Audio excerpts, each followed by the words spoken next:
தலையெழுத்த மாத்திரக்காக காதர் பாட்ஷான்னு ஒருத்தர் இருந்தார், தீவிரமான இஸ்லாமியர், முருகன் மேல அசைக்க முடியாத பக்தி. நம்ம சொல்றோமே ஏன் பக்தி ஏன் பக்தி நான் தான் பெருசுன்னு.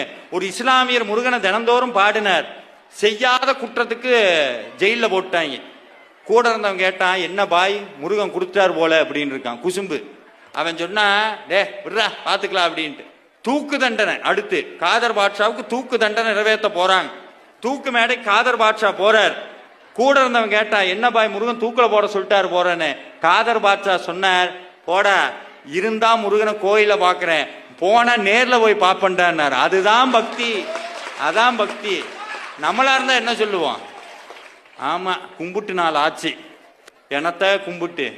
காதர் பாட்ஷா தூக்கில போட போறாங்க. கடைசி ஆசை என்னன்னு கேட்டாங்க. எங்க அப்ப முருகனை பாடணும், அதான் என் கடைசி ஆசை. தூக்கு மேடையில கூடி இதுதாங்க முருக பக்திங்கிறது, இதுதான் முருக பக்தி. அந்த பக்தி வந்ததுன்னா சாமி கைவிட மாட்டார்.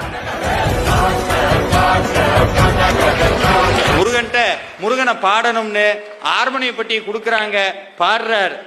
அந்த ஹார்மோனிய பெட்டி வாசிக்கிட்டே காவடி சிந்தல பாடுறார். சென்னை கூல நகர் வாசன் தமிழ் தேரும் அண்ணாமலை தாசன் செப்பும் ஜெகமெச்சிய மதுரக்கவி அதனை புய வரையில் கயல் தீரன் ஆயல் வீரன். இந்த தூக்க போட நின்றுட்டு இருந்தான்ல வெள்ளக்காரன், செப்பும் ஜெகமெச்சிய மதுரக்கவி அதனை புய வரையில் கயல் தீரன் ஆயல் வீரன். இந்த தூக்க போட நின்றுட்டு இருந்தான்ல வெள்ளக்காரன், அவன் பூரா ஆட ஆரம்பிச்சுட்டான்.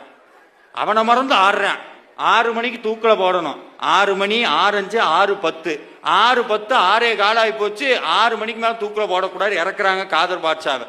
திருப்பி விசாரணைக்கு வருது வழக்கு. கோர்ட்ல நீதிபதி நிக்கிறார். எதுக்கு அவரை தூக்கில போடல அப்படின்னு கேட்டார்.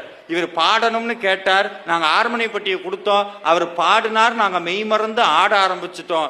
நீதிபதி சொன்னார், எப்ப ஒருத்தன் தன்னை மறந்து ஆடுற அளவுக்கு ஒருத்தன் பாடுறானோ அவன் எப்படி கொலை பண்ணி இருக்க முடியும், அவன் நிரபராதின்னு சொல்லி நிரூபிச்சார். தூக்கு மேடைக்கு போன காதர் பாட்ஷாவை காப்பாத்தி கூட்டிட்டு வந்தது கந்தனுடைய புகழ். அதனால ஒன்னு சொல்றேன், இனிமேல் வீட்டுக்கு போனா தினந்தோறும் என்ன பண்ணணும்? திருப்புகழ் பாடுங்க, கந்தர் அலங்காரம் பாடுங்க, கந்தர் அனுபூதி பாடுங்க, வேல்மாறல் பாடுங்க. எந்திரிச்சா முருகான்னு சொல்லுங்க, உட்கார்ந்தா முருகான்னு சொல்லுங்க. ஒன்னே ஒன்னு சொல்றேன், எதுவும் நம்மள ஒண்ணும் பண்ணாது.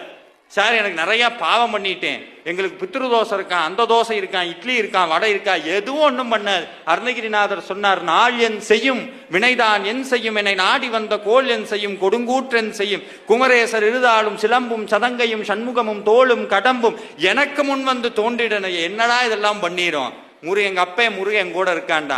அந்த உணர்வு தாங்க முருக பக்தி. அந்த உணர்வை இந்த அற்புதமான மகா